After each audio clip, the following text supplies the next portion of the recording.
Yo, yo, yo, what's going on, y'all? This is Val. Cyrus, we back, baby. We are back, week 2, Another week, season 2. episode 2. Hey.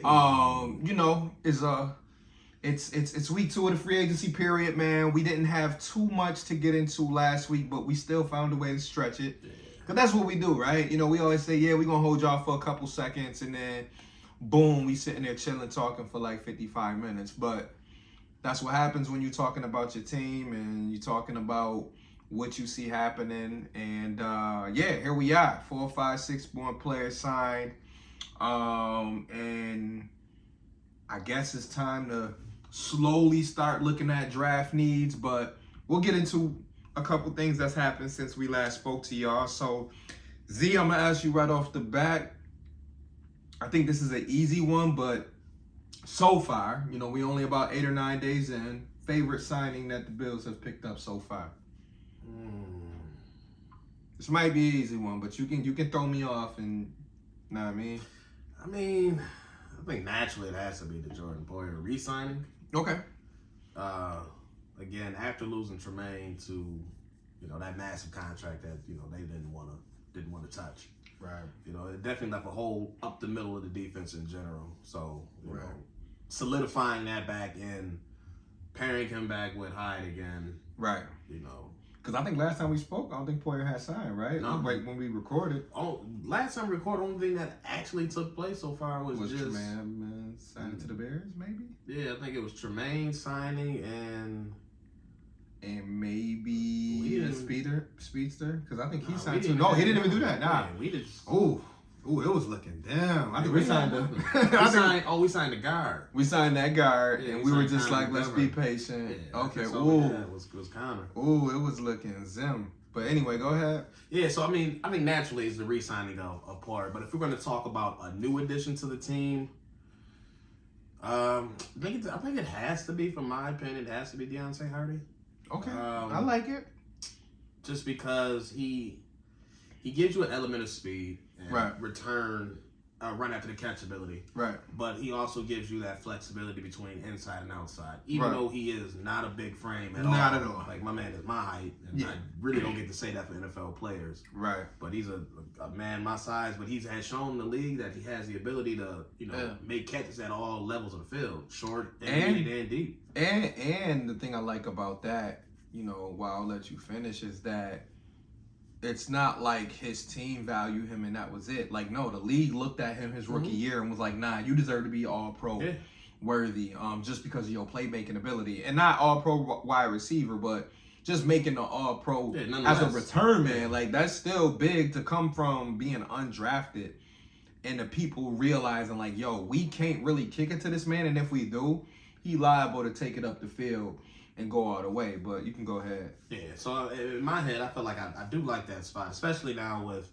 McKenzie no longer on the roster. I think he offers more of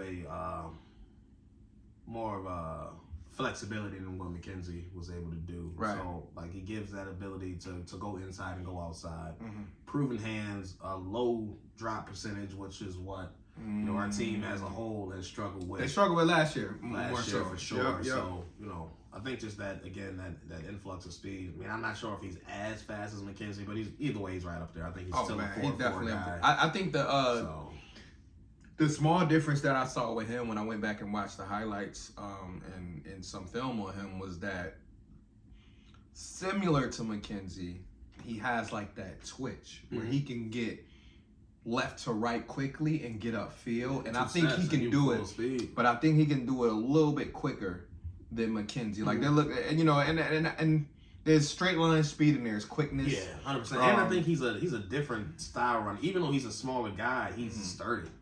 Yeah, like, I mean, I just seen highlights of him just bouncing off of people. Like, he's not getting hit and flying halfway across the field. Right. He can deliver a hit as well, even at a smaller frame. So, I mean, I definitely like that. I feel like he has the ability to grow with the offense. I mean, granted, he needs to be able to stay on the field and he has some injury issues, but I think he's going to have every opportunity to really training camp for a spot spring on his camp. team.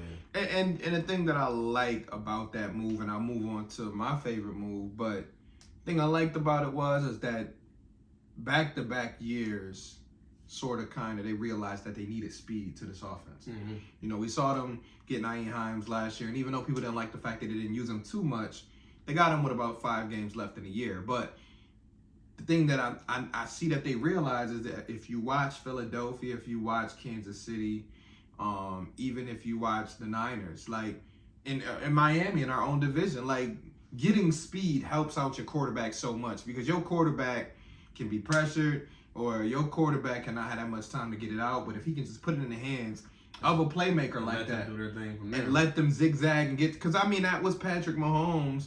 Honestly, the last 4 or 5 years, that he's always had at least one speedster on his roster. You know, Tyreek Hill, and then last year it was multiple guys. And Jared McKinnon was a great guy out the back who they were able to use for that.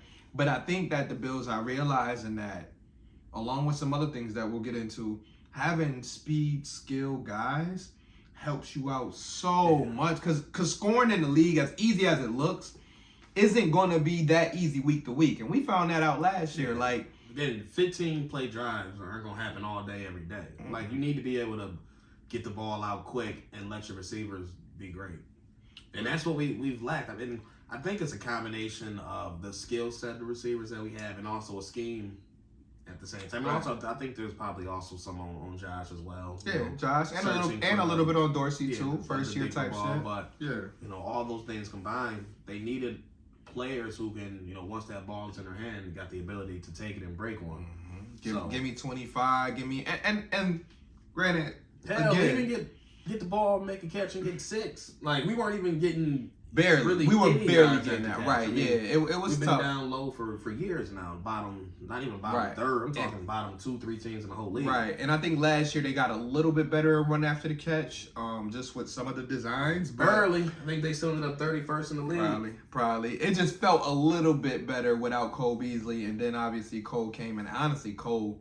Shit, he was better. Yeah, I was about to say he than any other time. In a small sample size. And a small sample size, Cole did a decent job, but yeah. So we'll talk more about Hardy in this offense, but mine was the last one that we just got within the last 48 hours, which was Damian Harris.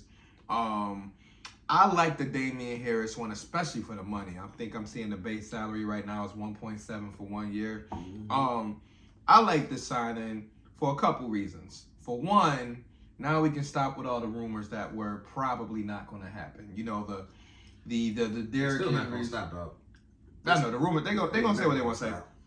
But the Derrick Henry, the Ezekiel Elliott, even though I know he was a free agent, that could have possibly happened, but it would have depended on how much money he would have wanted. Leonard Fournette, all of the big running backs you could think of. Cook. Right. So, and we talked about that last week. We was like, I think we had a bold prediction of, oh damn, what did I say?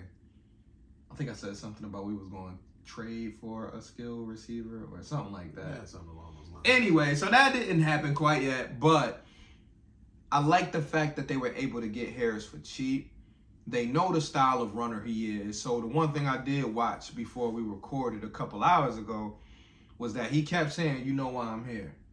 He kept saying, they know why I'm here. And he said that at least 7 or 8 times. And to me, that was him saying in a small amount of words, like, you know I'm here to play some smash mouth football when they need it. He know what type of offense that they run for the most part. They gonna pass the ball 30 to 40 times.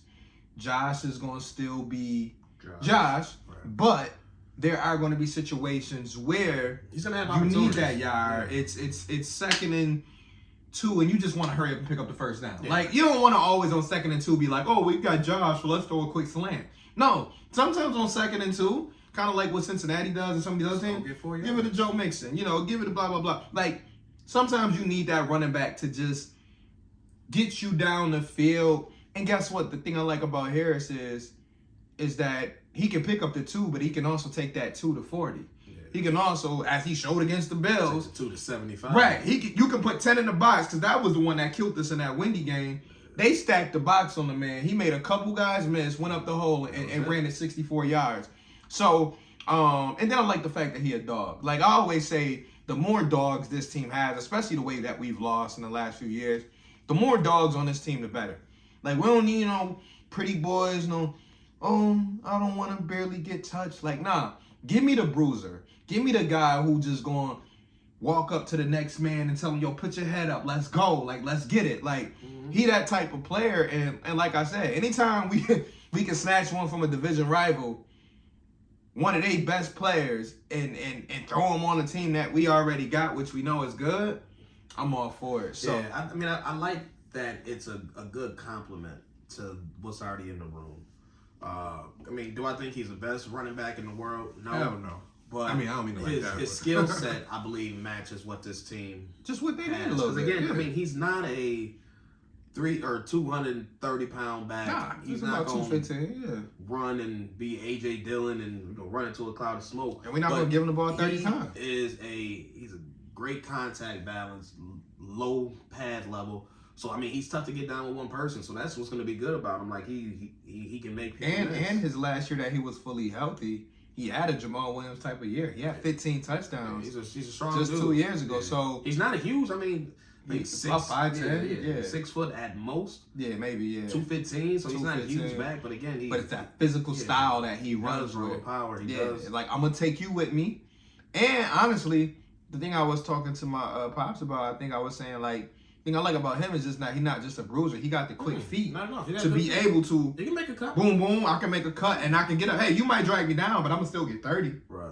You might drag me down, but if I'm close enough, I might drag you to the end zone. And I think that's what the Bills were looking for was that we don't need to keep putting ourselves in a situation where it's 4th and 1.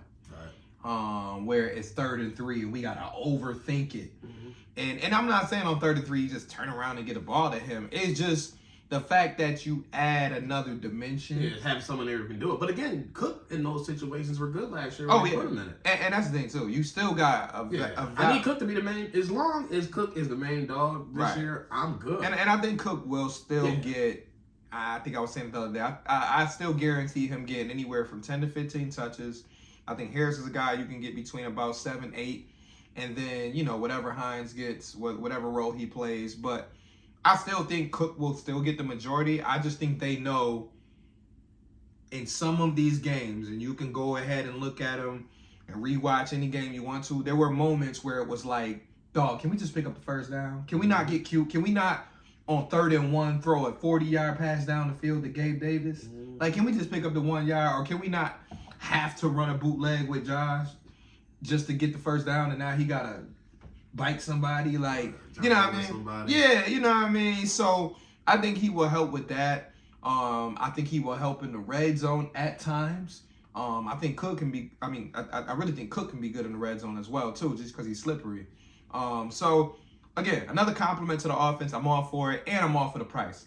Like, we still got holes. Yeah, 1.7, you didn't have to spend, because everybody like, oh, you get this guy, you get this guy. I'm like, bro, they're going to have to spend at least, they're going to have to use up at least $10 million in cap space to take in a guy like Henry. Yeah, and right now, between the whole running back room, we have, $4 million? Mm-hmm. And I love that number. I love that. For 3? Yeah, so. For 3? That makes me happy. And low-key, we right there with Miami as low-key the best backfield in the division. Like, Miami got their 3-head monster with Raheem. What's the other dude's name? Jeff Wilson. Jeff Wilson, and then they re-signed the third back. But you can put Hines, Cook, and Harris in that same combo. Like, Jets got it. Well, Jets has got Breece Hall. Mainly Breece Hall. So injury. Right, Breece Hall probably the best RB1 out of the division, but it all depends how he comes back from it. Right. But he looked good last year. But in his time, but I like Cook. I like Cook. I like Hines. I like Harris. And hey, the room as a whole is good. I think it is an upgrade as a whole, and that's nothing against Singletary. I think it's more just a better fit of skill set. Mm-hmm. For what you looking for. For what they looking for. Yeah. Right. So I think it's just a better mix. So I'm cool with that. How did you feel about? Well, let's just say this as a whole, because they picked up 2 wide receivers. What do you feel like the room is missing in that? We talked about it last week, but do you feel like they need to make a move before the draft, or do you feel like with Diggs, Davis, and Shakir, and the 2 guys that they added, do you feel like that's enough to say, okay, we're going to wait to the draft and maybe pick up 2 guys in the draft? I don't think they need to do something before the draft. Like, the need isn't it's not the same. Yeah.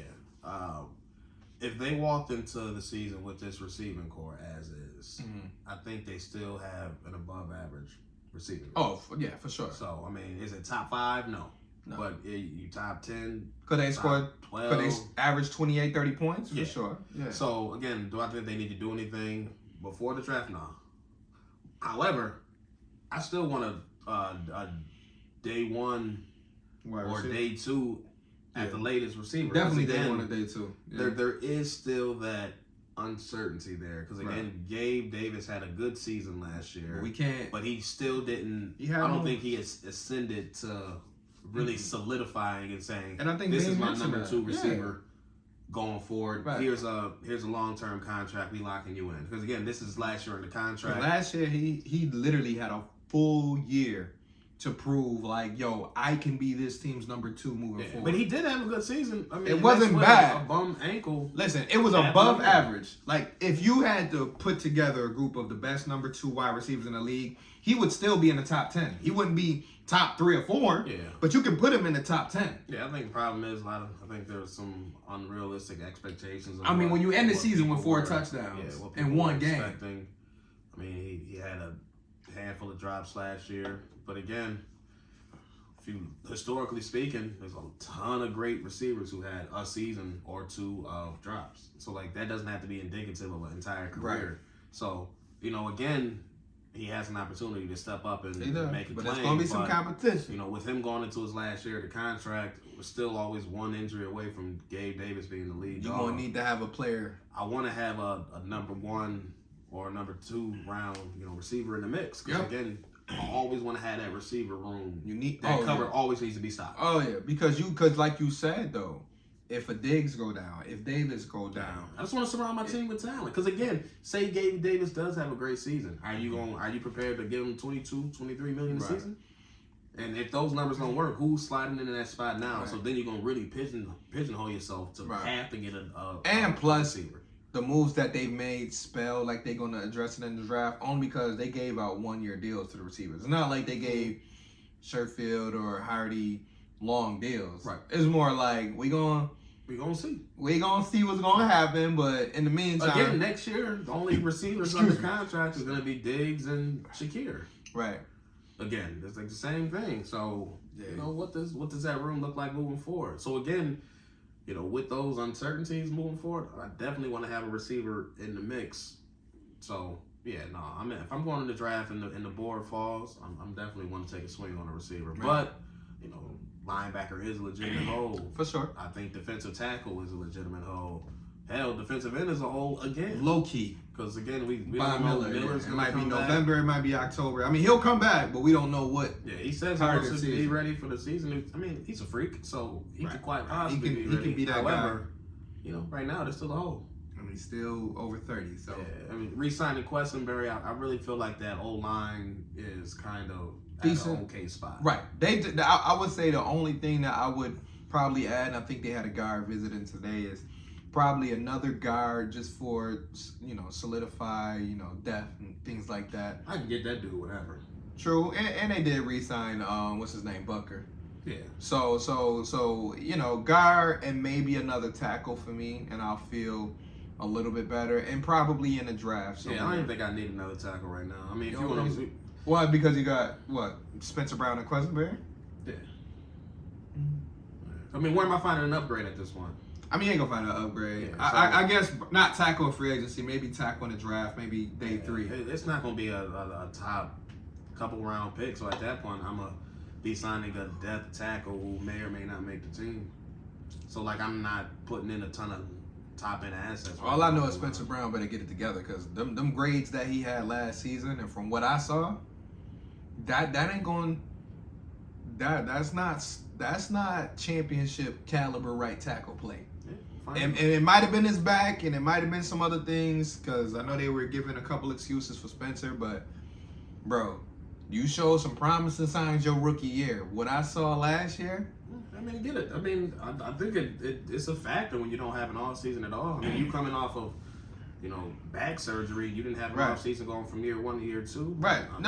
It makes a difference. It does, and that's why I'm hoping this year, he get the proper rest, proper treatment, and he can get back to being 100% because he has the upside. He got the athleticism. He got the length. He's what you want from ideal right tackle at fucking 6'8", 300 pounds. Best athlete on the team. Right. So it's like you got the tools.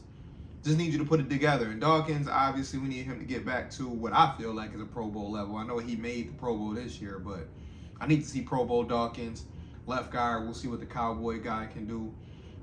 Center, we know what Mitch Morse going to bring. But, yeah, like I said, 1 or 2 more maybe additions via free agency or trade. I mean, not trade. Free agency or draft, I'll feel a little bit better. But let's take a quick lap around the league real quick. Any signings that you saw that moved the needle for you, like around the league, that kind of just was like, oh, okay, we gotta watch for these It ones. was really nothing that was earth-shattering in my opinion. I mean, a lot of re-signing stuff that took place. I mean, it was nice to see McKenzie and Singletary land on their feet. Yeah, And I agree. think good spots for both of them.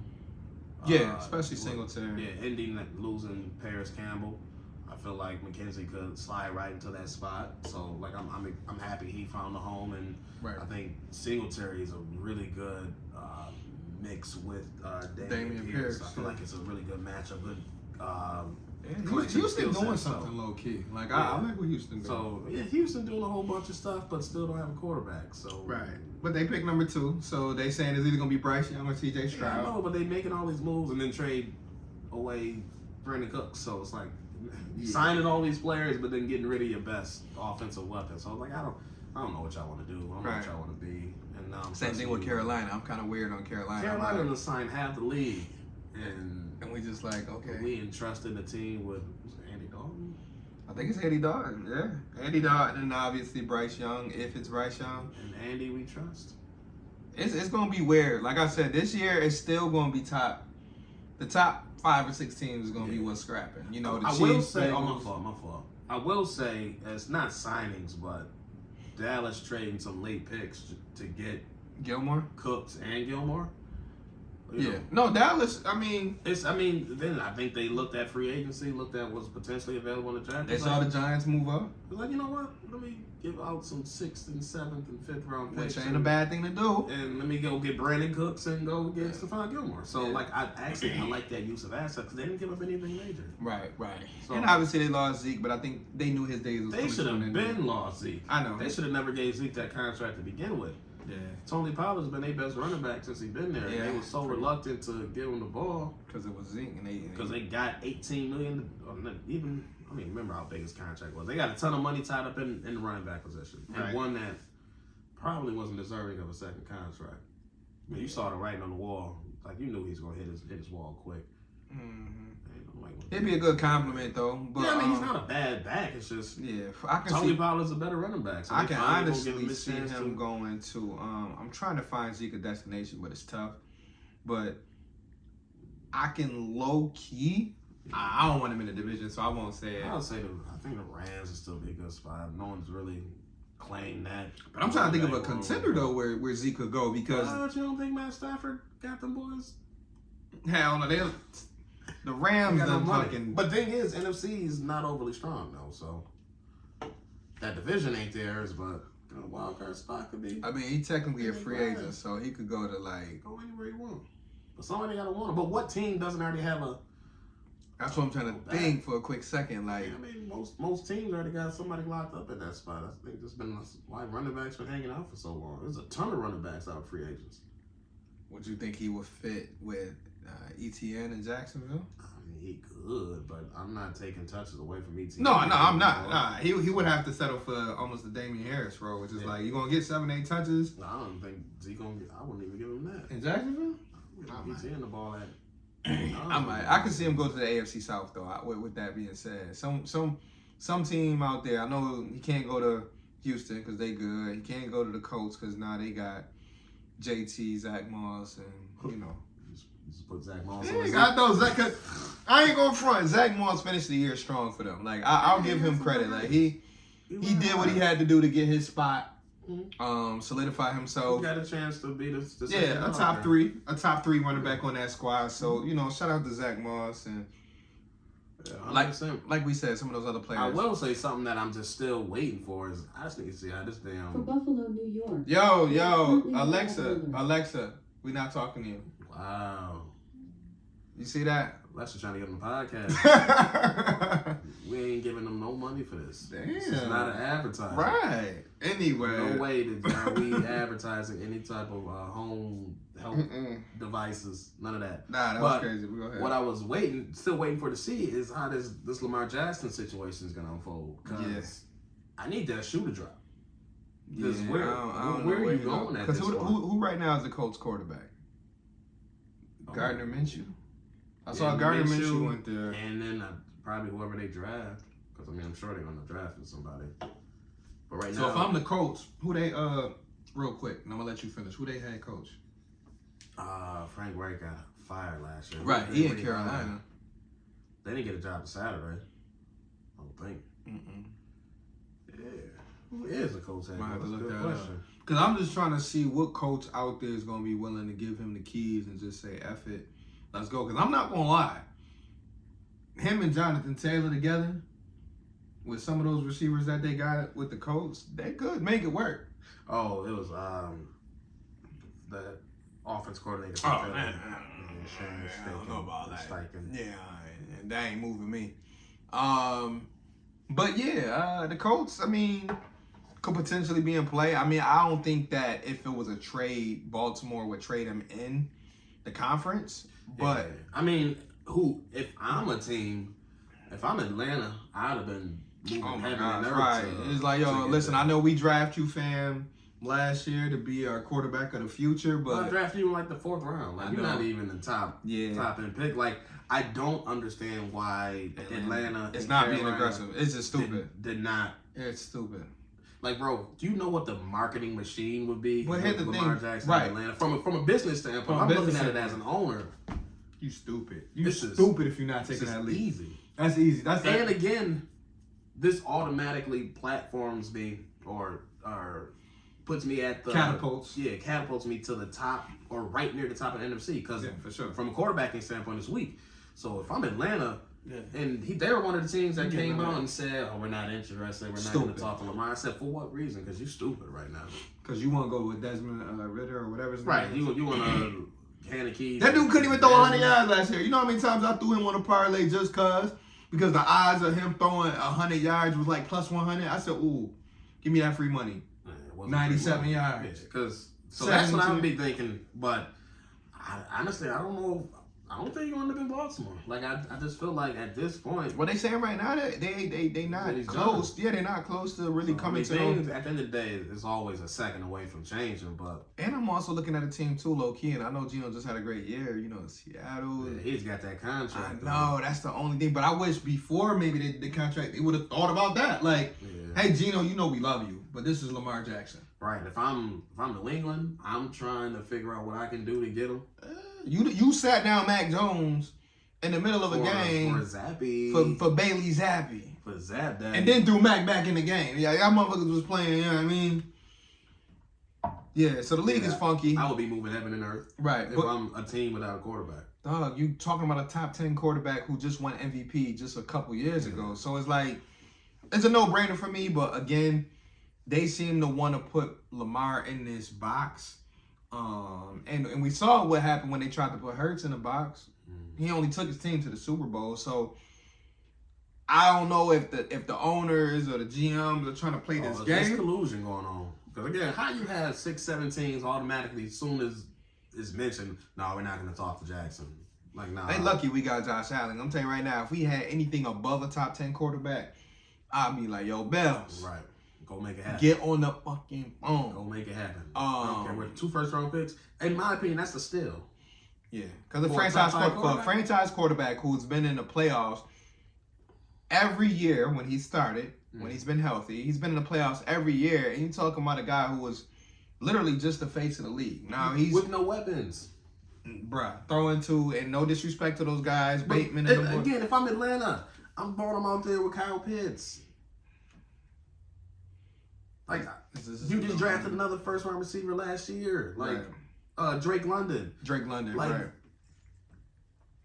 actually put him with some actual first Cordero Patterson talent. over there. Like, Yeah, you're going to attract some people, too, because some players are going to be like, oh, I want to go to Atlanta now. Oh, that's Lamar what Jackson. Yeah. Shit, let's go win one, bro. Listen, Baltimore has done a disservice to that man. And who they going to have starting next year? I forgot. Who did they pick? While all this is going on, who's they projected starting? I have no idea who Huntley? It must have Who been snuck in the fucking Pro Bowl Yeah, on some bull? Huntley is poor man's Tyrod. Poor man. Yeah, right. Poor man Tyrod, if that. Yeah, he's a serviceable player who has NFL talent, but will never be. Not going to win I you no can't level. say never. But he ain't going to really. Odds are he won't. Right. Odds are you're going to carrying the need. team. Right. You're going to need, like we said with Tyrod, you're going to need extra stuff You're to gonna happen. need a good running game. Right. You're going to need everything else to kind of be in place. Like, he's not going to go 400 yards with, and it's not all about passing, but he's not going to go toe-to-toe with Patrick Mahomes. Yeah, he's like, got in my average opinion. written over him, which is, I mean, it's not Hey, you can still make money. Shit, Yeah. we know the dude Josh Johnson been in the league 17 years or whatever his name My is. man got 18 starts. Man, right. And he just been bouncing around. Like, his story gonna be crazy. When he tell his grandkids, he hopped around the league for like 17 years. 16 different Bro, teams. all them teams, bro, I done played with them. I done played behind such and such. I done played, bro, behind Dante Culpepper, nigga. Like, you know what I mean? But, anyways, so we touched on a little bit around the league. There was a couple other moves that I saw that I felt were decent moves, but I still think the cream of the crop is the cream of the crop. I still think you got to beat Cincinnati, Kansas City, Buffalo. Cincinnati's lost some good talent, though. Yeah. And I'm surprised that they haven't done much. Not that they haven't done much. I'm surprised they're losing the talent now before they're even paying their big players. Right. Like Burrow's still on his rookie deal. Chase is still on his rookie deal. Higgins is still on his rookie deal. So like you expect that as those contracts start to kick in, but Cincinnati has always been a historically cheaper franchise. I'm like, oh, y'all already tighten up the pockets. Like this is your chance. But it's also funny seeing them like not move the needle at all either. Like yeah, they haven't like it's one thing to lose people because every year somebody's gonna lose a starter or two. Like they ain't restored that pipeline because I mean you lost 2 starting safeties, I believe. I mean, yeah, definitely Jesse Bates is a big one. That's gonna hurt. You know, you kept your offense pretty much intact because you still bringing back Mixon and you still bringing back your trio, but you did lose your number 1 tight end and Hurst. So yeah, it's gonna be interesting to see what Cincinnati does. Now, the only thing that they got going on in their favor is that nobody else in the division did too much. Like Cleveland hasn't moved. Pittsburgh hasn't in the league. Bro, I don't know what's going on in Pittsburgh. I couldn't name one signing they made. Like I don't know. Cleveland hasn't moved. Pittsburgh hasn't moved. Baltimore hasn't moved. Calais Campbell is another one. He's still out there. So yeah, he'll catch on somewhere. Speaking of that, he's 34, 35. Right, veteran defensive lineman. You know, before we get into a quick draft need, and then we can honestly not have too much else to say after that. But defensive linemen, like I'm looking at some veterans around. I think we talked about it last week. I said Frank Clark.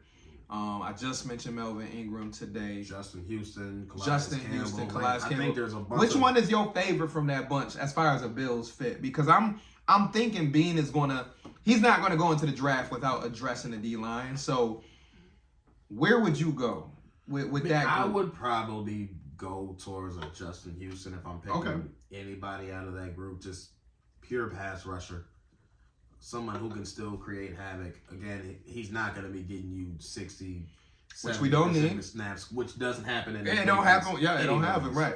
So if you're coming out here getting 15, 20 snaps a game, you know those 15, 20 snaps a game. Give me another guy with a track record, going to be top quality. So, I mean, he would be the one I would lean to. Now, where did he play last year? Houston. Houston last year was on... Was he on the Colts or was he on Baltimore? I'm probably 0 for 2 on that one, but you can look that up. That wasn't his most recent Justin stuff. Houston. I'm not going to lie. I like the Melvin Ingram idea and the Frank Clark, though. I'm on that train hard. Just because I know them, like, especially Melvin Ingram, because he pisses me off. Like, every time we play Melvin Ingram. Yeah, it's just against he's on the Ravens last year. Okay, that's what I thought. So, Baltimore. Yeah, something about Melvin Ingram and Josh Allen. Like, he be on Josh.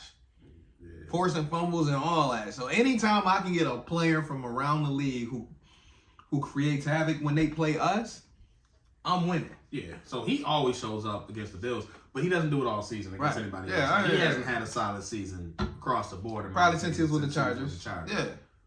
across from Bosa. Right. But, he's not a bad player. He's not a bad player. But again, if I just need someone in the rotation, I would love to have him. Because again, I don't. We only need a number 3 or 4. Because I need a consistent guy who can get me. Like if I need a breather, which exactly, which he will for a while, especially the way to build slow play players. Right? Oh, they're not gonna let him come in. Whatever. Like they going 30% of snaps. Right? They going to save him for December, January. It's gonna be a slow ramp up, which is gonna be a slow ramp up. What is needed. Right. So we need someone other than Basham and Epinesa because they haven't taken the reins. Hell no. We talked about that last week. Yep. So one of those veteran guys is what you need. I don't necessarily want to invest a top-end pick in defensive end again. No. But they still haven't. Middle linebacker. It still hasn't happened. It's going to be linebacker wide receiver. I'd be open, an earlier round D tackle than I would defensive end. Yeah, especially if they don't address it in free agency. Yeah. I still think they can get a cheap defensive tackle right now, like especially the way that the money has kind of dwindled down over the last 7 days. Like I think they can get a solid D tackle. I know Seattle done let go of a couple D tackles. Hell, even post draft after people getting cut. Oh yeah, you can scoop up somebody. You can get what you want for a couple mil. And I don't need a starter right now. I just need somebody rotation because we got Daquan Jones starting, we got Ed Oliver starting, and we just need somebody. Okay, Ed, take a break. We need to go from your 275 to a 320 pounder that can push the pocket. So if we can hit on another guy like a Daquan Jones who can make an impact and get in the backfield, because that's one thing I appreciate about Daquan Jones was that not too many people knew about him before we picked him up, but you could feel his impact when he was out there on the field. Best D lineman by far. Yeah, and he stayed the most healthy. I mean, that's really what that playoff to me. Right, that's really what it came down. He's the only one that started every game in the regular season. Like he was literally Evan Manos at one point was hurt, and he was just consistent throughout the whole season. He was very consistent. So we can pick up an inside like that, but also like I said, edge rusher. I'm looking for a veteran. Maybe in the next couple weeks. Maybe this week. Maybe this is the week. Linebacker's only spot that's middle linebacker. I would love to know if they really think the fit for that spot is someone already on the roster. Right. Like, do y'all really believe that, or I just still got beef with I can't close the book on Bernard because I haven't seen enough. I think he only started one game last year. I can't so no, but I can't. He doesn't have a prototypical. He doesn't. Right. He doesn't have the shape or the body for that. But I will say, the one that I'm really not feeling is Dotson, only because I feel like, and he's been in the league now for about 4 years, or this would be his 4th year maybe. I feel like he's gotten an opportunity, especially with the injuries at linebacker between Milano and Edmonds. He's gotten at least 6 or 7 starts under his belt where it was like, all right, dude, I need you to just do what you got to do, like fill the gaps type shit. You don't think he has? I think he's been fine. I feel like he hasn't been. I'll say it like this. Edmonds, no, I don't think he's hurt the team. Right. Don't get me wrong. It's big shoes to fill when you coming in for a Tremaine Edmonds or a Matt Milano. Like we talking about 2 Pro Bowl, one is an All Pro linebacker. So I get that, but that's also what I'm scared of when we are addressing this middle linebacker spot is that we're so used to a high level of play. And this is why I said some Bills fans going to come to realization that Edmonds was better than what they thought, that you're going to see a drop-off if we don't put some talent in that middle linebacker spot. Now, do the Bills probably think they can be serviceable at that position with guys on the roster? Hell yeah. I'm pretty sure between Dodson, Bernard, A.J. Klein, if he coming back, they can find Baylon Spector. They can find a mixture. They might like Baylon Spector more than any of us for all we know. He played well in the preseason and training camp, but for me, I just feel like I don't want that position to drop off too much. I might not get Pro Bowl level next year, but if this defense is still going to be top, well, they were top 2 last year. If this even going to be top, let's just say top 10. Because if everybody comes back in that secondary, I still expect this defense to be in that top 5 convo. Because you're going to tell me we got an all-pro corner and we got 2 all-pro safeties and we can't be a top 5 defense. So I feel like they're going to still be in that top 5 range. So with that being said, would you invest an early pick in the middle linebacker? If you feel like, you got all this other talent around the rest? I think that if you want to solidify the front 7, because I still feel like what teams might say is, okay, y'all set back there, but we can still run the ball on y'all motherfuckers, or we can still hit the short game on y'all because we're not fearing your linebacker. So to a certain extent, yes, I still feel like we need to address linebacker early.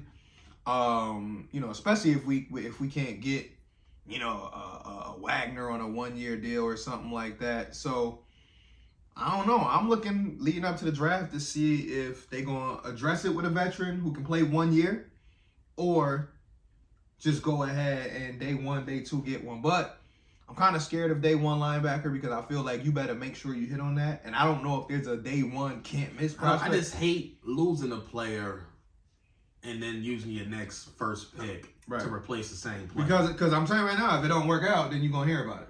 Yeah, I mean, hell, that's gonna be for any position though. If you miss, you miss. Right. Especially in the first round. So shit, give me a first round wide receiver. I still think that's what I want. I think I see a lot of people pushing a tight end early train. I'm like, You just paid Dawson Knox, and not to say that you're gonna have to pay this tight end, but it's like, why you gonna spend money on a tight end to play alongside another guy that's making 40? Yeah, I mean, they signed O.J. Howard last year, and they really tried a lot of that 12 personnel. So get you a ends on there. Yeah, get you a. So I mean, if there is a top tier talent that's available, I mean, they better be the number 1 tight end in the I would draft. say so. Because again, I mean, a weapon's a weapon, but that's a whole scheme shift that's going to take place. Yeah, it would take a lot for me to get on that tight end train. I'm heavy wide receiver right now. I'm heavy wide receiver. Shit, I ain't gonna say safety day 2, but I'm even with safety in round 4 or 5. You better get your replacement now because you got Jakar Johnson going. You got Damar Hamlin. That's gonna be, I mean, maybe. Right. But Bean said he expects him to do whatever, but. Like, you got a hole back there. Yeah, regardless, there's 3 safeties on the roster. Yeah, you got 3 safeties on the roster. You got Cam Lewis, who is... and you got Bernard that might go there, Right now, true safeties, you have Hyde, Poyer, and Hamlin, which is coming off a neck injury, coming off a heart situation, and coming off mad injuries. That's why I wouldn't be surprised if round 4 or 5 they go safety. Yeah, I wouldn't be surprised if it was sooner than that. It might be. That's why I was scared to say round 2 or 3, but they definitely going to look at these safeties in this draft, and you're going to see a safety. Because, again, Poyer and Hyde, they're not going to be here too much longer. Yeah, they both 32, 33 years old. They got both a year, couple year deals. So, and I really think when them deals is done, I don't even think they're going to do an extension. I think Poyer just going to be like, you know what, I did my 2. I'm good. I think they're both going to retire as Bills whenever their contract runs. And Poyer pretty much said that. Poyer was pretty much like, yo, listen, I want to retire. Yeah, he like, I want to retire Bills, so take that how you want, and I believe him because you think about how much they've put their body through. Yeah. I mean, I couldn't believe when he posted that he said he'd been in the league 11 years. I was like, damn, been in the league 11 years. I mean, we got you as a 4th. And his season last year, he gutted out every damn injury. Man, he gutted it out, and he couldn't even fly on the plane. My man drove 10, 12 hours. True warrior. All the respect for him. Like, he battled his ass off. So. Respect. And that was solidified after we recorded too. So shout out to Poyer. And I know you mentioned that early in the pod. That was also my, you asked what a surprise. That was? Oh, you said Poyer? Man. Yes, man, bro. My fault. All the time, man. I'm at least like 700 on here you go. Listen, man. You asked me what my upset of the week is or what I'm looking. I'm like, it's been a couple days. Ain't nobody signed Poyer yet. All right, so I'll be surprised if they swing back around and get your boy. So on that topic then, because we can close out of here before an hour. On that topic, in the next week, let's shorten it up because I could say before the draft, but that's too much. In the next week, what is your one poll prediction for the Bills as far as a signing? Like, don't get me wrong, we know they ain't got a lot of money, so you ain't got to sit here and say Odell Beckham. It's not going to be nothing like that. It's not going to be a big signing. I wouldn't be surprised if they do sign like another D lineman somewhere in the rotation. Okay. Maybe a tackle somewhere. Again, no matter what they do now, it's not going to be big money unless they pull a rabbit out of a hat again. That we don't. I think it's going to be lined up somewhere. Again, I think what Bean has always done is fill up as many holes before the draft as possible. As he can, right? So you're not walking in with major weaknesses. So I think we'll see some line depth, someone that can be in the rotation. On the D line or O line? I'm talking in the D line, but I also wouldn't be surprised if it was O line. Another guard, another end. Again, training camp, you bring 90 bodies. Right now. And I keep telling people that too. Every time we sign somebody, I keep trying to. I don't think we have 60. I think I think Sal just put out a tweet that said maybe we got 63 maybe. So you include 12 to 15 through the draft maybe, and then you got about 20 more spots. So yeah, it's gonna be a couple no-name peoples and a couple people that you just like who, huh, what. Just settle down. Flyer on yeah, take a deep breath. Yeah, they can take a. See a random. No, I don't think you're gonna see a random pirate killer. They just sign Martin again. Normally you get a random special teams. Right, but yeah, and then you got Tyler Bass who's automatic, so we good. But you're gonna get another receiver here or there. Right. Again, Sherfield didn't get big money, but he pretty much, in my opinion, is gonna fill that Kumaro role. I mean, right. Yeah, a mixture between a Crowder, Kumaro role. Yeah. Play special teams, gives you actual offensive ability. He can be a sure-handed receiver. Yeah, which I think is an upgrade on the back end of their receiver. Right, and he's not tiny either. He's about 6 foot 205 or some shit like that. Got some height to him. Yeah. So yeah. So for me, I'll just say quickly my globe. If I had to pull out a globe and predict anything, outside of that, I think we might go ahead and get that established pass rusher.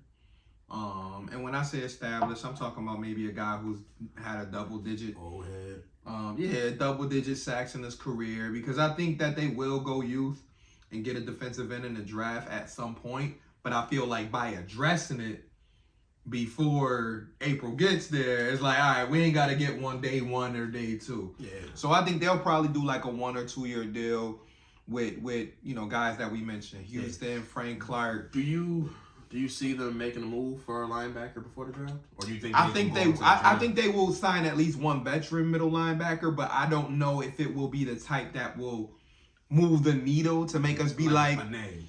Yeah, like I'm like, because I'm stuck between, do they get the name at defensive end or do they get the name at middle linebacker, or can they do both? But I just don't feel like they have the money to get a name at both positions. Yeah, I think it would take some. I'll take one or the other. Moving around. Yeah. Again, like, if you walk into the draft right now, I think that's the only spot you can say is a actual hole. Yeah, real hole. So yeah, I mean, it's either you. Everybody else you can kind of move around and kind of play around. If you go into the season without a veteran middle linebacker, you're relying on youth all the way, no matter what direction, either what you have on your team already or draft pick, right? So I mean, you can be trusting. Again, I don't know if they're gonna have Milano calling the plays at this point. I mean, he don't come out the field ever, so or is one of the safeties on the back end. So I mean, it could be they're gonna be able to communicate. Yeah, it's going for that position. I think the good part is that you got enough veterans on that defense 100%. that communication still won't be a problem. Like even if a young buck get in there and be like, yo, yeah, we run. Get in your place right there. We good. Yeah. And as long as on the back end they're not confused, because that was last year we went through in the first half of the season. A lot of different voices back there. A lot of people was like, Hamlin, Jaquan, they were all trying to figure it out on the fly. Like, yeah, you can be a backup for 3 years, but that starter spotlight, when you got a guy like Tyreek Hill and a Jalen Waddle, without that other vet. I mean, there's been times when Hyde or Porter went down for a couple plays or even half a game, and Johnson had to step in, but you still had Hyde. Next to you, or you still have Porter next year. That early season, you ain't have either one of them. It's just you and Hamlin, and no Trey, and just Dane Jackson, and Elam, Bernard or Elam. Yeah, so like it's all young boys. It was rough. Communication is different, but when you have that, you got Trey White there, you got Hyde, you got Porter. Your communication is on a different level at that point. Yeah, man. So it's gonna be interesting, man. I look forward to seeing what they do in the next few weeks, man.